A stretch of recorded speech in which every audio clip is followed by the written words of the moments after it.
warahmatullahi wabarakatuh. Selamat sore. Kembali kami di sini Lampung Televisi LNTV bersama dengan teraslampung.com bekerja sama atau berkolaborasi untuk bermuajahah atau silaturahmi lah ya, ngobrol-ngobrol santai. Sore ini kami menyambangi kediaman Bang Muklis Basri di Sukarame, Bandar Lampung. Bang Muklis ini adalah sosok yang menarik ya menurut saya. Beliau pernah 2 periode menjadi Bupati Lampung Barat, kemudian saat ini beliau menjadi anggota DPR RI dari fraksi Partai Demokrasi Indonesia. Tentu saja sebagai Bupati Lampung Barat, beliau selama 10 tahun merintis apa yang disebut sebagai kawasan industri dalam bentuk kopi ya, kopi khas Lampung Barat, yaitu kopi Robusta, yang kemudian dilanjutkan oleh penerus saya, Bupati yang saat ini, Bapak Rosus. Kita tidak akan ngomong soal politik ya, meskipun nanti juga mungkin akan menyinggung ke arah itu. Kita sore ini akan ngobrol santai saja, mengalir saja, karena Bang Muklis ini adalah kawan lama kita. Mungkin obrolan lebih ke hal-hal yang mungkin yang remeh-temeh tapi menarik untuk kita ikuti. Selamat sore Bang Muklis. Ya, selamat sore. Assalamualaikum. Waalaikumsalam warahmatullahi wabarakatuh. Dan sekarang kan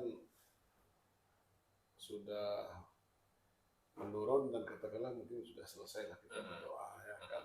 Dan kita sudah ya, karena sekarang sudah mulai kegiatan pertemuan secara fisik ya, sudah barang tentu kan banyak kegiatan-kegiatan yang sekarang ini dilaksanakan ya kan. Kalau kemarin kan mungkin kegiatan itu cukup dengan Zoom ya, sekarang ini sudah langsung secara fisik, baik rapat di DPR ya, maupun pertemuan atau kunjungan ya kan, baik itu kunjungan dapil, kunjungan spesifik maupun rises ya kan, sudah bisa dilakukan. Nah, begitu juga kegiatan di partai ya. Karena kita ini kan bagaimanapun juga pemerintah kan selain tugas kenegaraan, pemerintahan ya kan, yang tidak kalah penting ya tugas partai. Ya, artinya partai ini kan harus diurus dalam arti bahwa partai itu punya pengurus ya kan, mulai dari DPP, DPD, DPC, PAC, ranting sampai ke anak ranting. Begitu juga kan kita punya konstituen. Hari kemarin ya, hari Jumat tanggal 8 kita sudah mulai rises artinya kembali ke dapil lah ya. Begitu kita rises ini kan kita ingin mendapatkan rises yang ketika pandemi kan berarti nggak ke lapangan Bang ya? Ke lapangan juga kalau saya. Oh iya. Kan pertemuannya kan sangat terbatas ya kan. Tapi kalau sekarang kan ya katakanlah sudah tidak terbatas lagi, baik orangnya maupun artinya rises sekarang ini selama pasca pandemi berarti baru kali ini Bang ya akan dilakukan selama Abang yang jadi anggota dewan ini. Iya, setelah pandemi ini ya. Setelah pandemi ya. Tapi kalau riset selama kemarin pandemi Covid itu ya tetap aja kita jadwal riset tetap dilaksanakan. Hanya kan kita lebih banyak dilakukan secara Zoom secara virtual ya kan. Tapi kalau sekarang kan sudah bisa dilakukan secara fisik, walaupun kemarin juga secara fisik, tapi kan kan sangat terbatas, paling kita 50 orang ya kan. Kalau sekarang ini kan terserah kita mau 100-an, mau 200, 500-an juga sudah bisa, saya kira seperti itu. Masyarakat pasti satu konstituen nih Bang. Ya, umumnya apa aja misalkan? Kan kita ini kan nggak bisa kita dengarkan semua keluhan itu. Kalau secara spesifiknya kan kita ini di Komisi 1. Komisi 1 ini kan membidangi pertahanan. Artinya mitra kita itu kan TNI, ya kan, Menteri Luar Negeri, Menteri Pertahanan, Panglima TNI, Badan Intelijen Negara, ya kan. Jadi ya kita juga tidak mendengarkan semua keluhan, tapi kita dengarkan juga mendengar, ya kan, apa namanya, aspirasi namanya kan kita turun ke kunjungan dapil, kunjungan apa namanya riset itu kan, ya itulah apa namanya menjaring asmara, ya, aspirasi masyarakat, ya kan, aspirasi masyarakat kita dengarkan, kita apa namanya bahas, kita perjuangkan sesuai dengan apa namanya usulan-usulan harapan itu kan kita bisa distribusikan kepada teman-teman kita di bidang komisi. Saya kira kan yang pertama kan yang kita dengar kan kebanyakan kan masalah jalan, kan saya kira seperti itu harapan masyarakat, ya kan, yang masih ditemuin di lapangan ini, ya kan. Tapi secara keseluruhan kalau saya kira kan ya kayak kemarin di Lampung Selatan ada yang melepas, ada yang apa mandi lumpur, mandi air seperti itu, ya kan. Nah, untuk pembangunan ini kan fisik ini, infrastruktur ini kan, jalan ini kan nggak bisa selesai, nggak bisa tuntas. Ya, ini yang harus kita sampaikan kepada masyarakat, ya kan, apakah itu jalan provinsi, apakah itu jalan negara, apakah itu jalan kabupaten, ya. Tapi kadang-kadang kan kita tidak sosialisasikan, tidak sampaikan. Itu sebenarnya tugasnya aparat, ya, seperti katakanlah ya mulai dari kita lah, mulai dari bupati, DPR provinsi, ya kan, gubernur, wali kota, camat, kepala desa, lurah, itu ya kan, sampai ke RT, sampai ke kepala dusun, kita sampaikan bahwa persoalan jalan itu tidak pernah akan selesai 100%, ya kan, karena jalan itu kan dipakai, Mas. Dengan banyaknya yang lewat ini akan lebih cepat lagi rusak, ya kan. Itu kalau masalah fisik, saya kira, ya. Kedua kan, kalau karena di bidang komisi saya yang banyak adalah masalah sinyal, ya kan, sinyal. Karena kita ini kan mendorong bagaimana kita supaya daerah kita ini, Lampung ini kan menjadi daerah wisata. Spot-spot wisata kita ini kan banyak bagus-bagus, ya, hampir di semua kabupaten punya, khususnya mulai di Lampung saya, mulai dari Lampung Selatan, Bandar Lampung, Sawaran, apa namanya, Tenggamus, pesisir barat Lampung Barat, itu kan spot-spot wisata ini kan banyak. Nah, itu yang kebanyakan kekeluhan kan daerah-daerah itu kan tidak sinyalnya tidak mantap lah, ya, kadang-kadang muncul, kadang-kadang ya ada yang spot-spotnya masih spot blank spot, ya kan. Nah, itu yang tugas saya sebagai Komisi 1 mengusulkan kepada kementerian, ya, artinya dengan program-program mereka masih apa namanya brown spot, ya, black spot, ya kan, seperti itu. Nah, itu tugas saya dan saya sampaikan kepada bupati, usulkan, ya kan, mana-mana yang itu. Karena tidak semua daerah-daerah itu yang naik turun sinyal itu kan bisa dipasang itu, ya kan. Kecuali kalau dia yang masih kosong betul, itu bisa langsung ditindaklanjuti seperti itu. Nah, itu saya kira kalau di komisi saya artinya masalah sinyal yang paling banyak yang saya temuin, ya, mulai dari artinya di Lampung Selatan, di Sawaran, Tenggamus, pesisir barat, Lampung Barat. Dan saya mendorong itu setiap saya rapat dengan Kementerian Kominfo, itu yang saya dorong bagaimana daerah-daerah yang kita unggulkan untuk menjadi wisata tadi bisa dipasang internet, ya, gratis, seperti itu. Ya, selain sinyal kan kita tahu bahwa untuk ke destinasi atau tempat wisata itu banyak, ya, belum didukung oleh infrastruktur jalan yang baik. Bang Muklis ini kan punya pengalaman sebagai bupati, dan saya lihat saat ini, ya, kondisi jalan, banyak jalan di Lampung Barat sudah bagus. Bagaimana untuk mendukung atau menularkan pengalaman selama menjadi bupati ini, ya, bagaimana membangun infrastruktur ini kepada daerah yang ada di Lampung, Bang? Ya. Kan selama ini kan masih sering berkoordinasi untuk berhubungan dengan mereka, kan? Ya, jadi gini, ya, ini kan berdasarkan pengalaman. Ya, pengalaman. apa istilahnya empiris ya, empiris yang kita dapat itu rubah 90 derajat. Di mana pada waktu itu kan jalan-jalan di tempat saya itu waktu itu kan dibangun dengan pengaspalan lapen lah ya, lapen. Nah kita kan tahu lapen itu kan 3 bulan 6 bulan sudah rusak, sudah tabur lagi ya.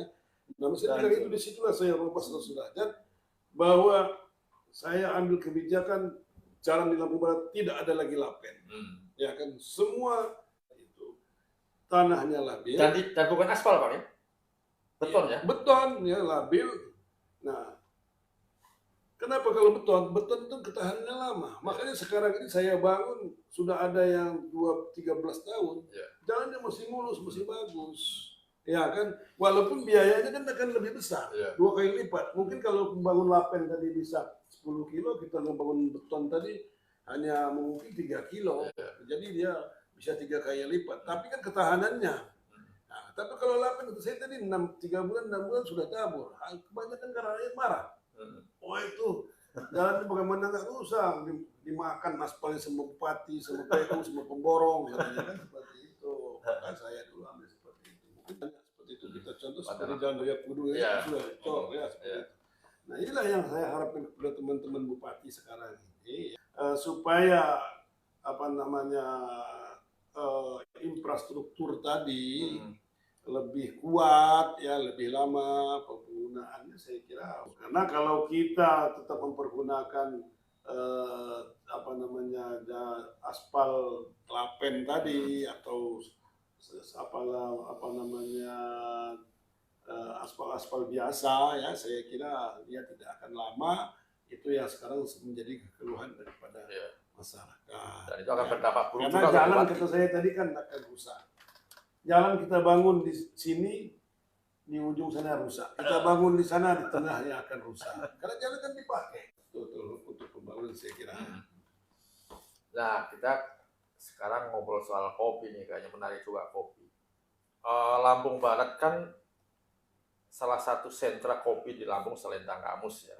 Dan sekarang ada sekolah kopi, ada laboratorium besar kopi. Ini kan buat saya menarik ya, saya diskusi masalah kopi ini. Karena saya ini kan anak petani dan kebetulan kan orang tua saya adalah petani kopi, ya kan. Nah, dan alhamdulillah juga saya kan ya diminta oleh teman-teman sekarang ini kan ketua Dewan Kopi Lampung, ya. Nah, saya apa namanya kopi ini sangat tertarik kalau kita bicara kopi. Sebenarnya Lampung Barat itu bukan penghasil kopi di Lampung saja. Lampung Barat itu adalah penghasil kopi robusta terbesar. Ya, katakanlah mungkin kalau tidak nomor 1 ya mungkin kadang-kadang nomor 2 atau nomor 1 untuk di tingkat nasional ya. Karena mungkin yang bersaing dengan kita itu kan mungkin Pagar Alam saja ya. Tapi saya sampaikan bahwa Lampung Barat itu adalah penghasil kopi terbesar. Tapi kalau untuk Lampungnya mungkin Lampung itu nomor 2 di bawah Sumatera Selatan. Tapi kadang-kadang juga Lampung yang nomor 1 ya kata saya tadi ya, jumlah penghasilannya. Nah dari seluruh jumlah penduduknya Lampung Barat itu kan 80% adalah petani. Dari 80% petani itu 80% adalah petani kopi. Dan petani kopi ini kan masih kopi tradisional. Maka waktu saya jadi bupati kan saya adalah program saya pada waktu itu bagaimana meningkatkan produksi dan bagaimana meningkatkan kualitas. Karena kalau dia kualitasnya bagus, pasti harga pun juga akan ikut bagus juga pengaruh. Nah itu yang target saya pada waktu itu. Kenapa? Karena kopi yang ada pada waktu itu kan hanya kopi-kopi tradisional peninggalan daripada nenek moyang mereka ya, semuanya masih sangat tradisional. Artinya mereka menerima memang sudah seperti itu. Nah itulah yang kita harapkan kepada dinas ya, kepada kelompok tani, KTNA, bagaimana kita merubah pola pikir mereka supaya maju. Maka pada waktu saya jadi bupati kan saya ajaklah beberapa ketua kelompok tani ya dinas terkait, saya ajak studi banding ke Vietnam pada waktu itu ya. Kenapa saya ke Vietnam? Vietnam itu kan saya masih ingat betul tahun 90-an mereka pada waktu selesai perang Vietnam Utara dengan Selatan, ya mereka masih belajar ke Indonesia sini, ke Teluk Betung sini, bagaimana bercocok tanam kopi, bagaimana menjual kopi. Nah tapi sekarang kita sudah harus belajar di Vietnam. Iya, otomatis harga juga akan meningkat kalau kualitas bagus. Dengan harga meningkat, otomatis kan pendapatan masyarakat akan naik. Kalau pendapatan masyarakat naik, masyarakat akan sejahtera. Saya kira itu. Nah, sekarang ini sudah masanya, bukan masa untuk yang apa saya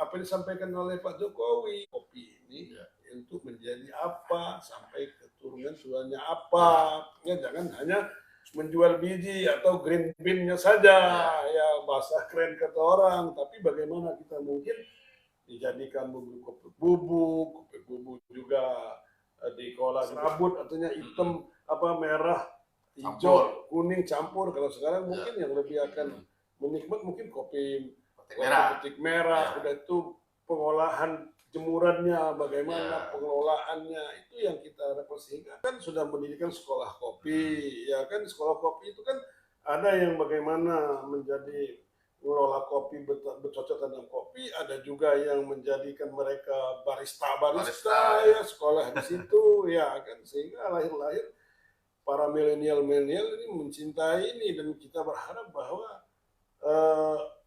ada petani-petani yang modern, ya kan. Jadi nggak malu jadi petani, nggak malu jadi anak petani ya. Iya, bahwa mereka ingin melanjutkan apa yang sudah dilakukan oleh nenek moyang mereka. Nah, dengan adanya itu sekarang ini sudah muncul artinya UMKM, bahkan sampai ke luar negeri. Mereka kan ada yang jual ke Hong Kong, kirim ke Bali, ke Bandung, ke Jakarta.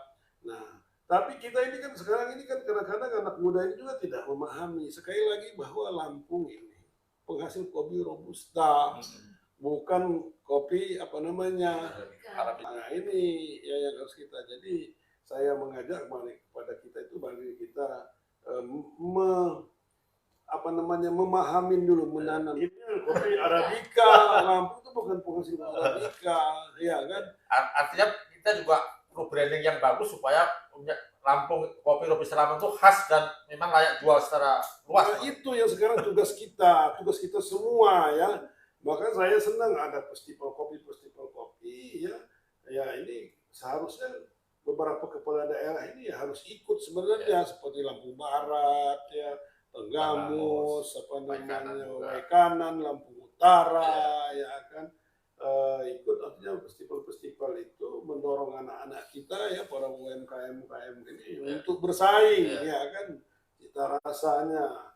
Nah, bayangkan kita ini kalau nggak salah kan sekitar 200.000 ton hasil kopinya Lampung ini. Negara apa itu, Eropa itu yang kebutuhannya sudah sampai 10 kilo ya dalam 1 tahun. Nah kalau 5 kilo aja, bayangkan 5 kilo kali 100 juta orang sudah berapa. Artinya kita nggak perlu lagi kopi kita itu diekspor lagi, ya cukup kopi kita itu.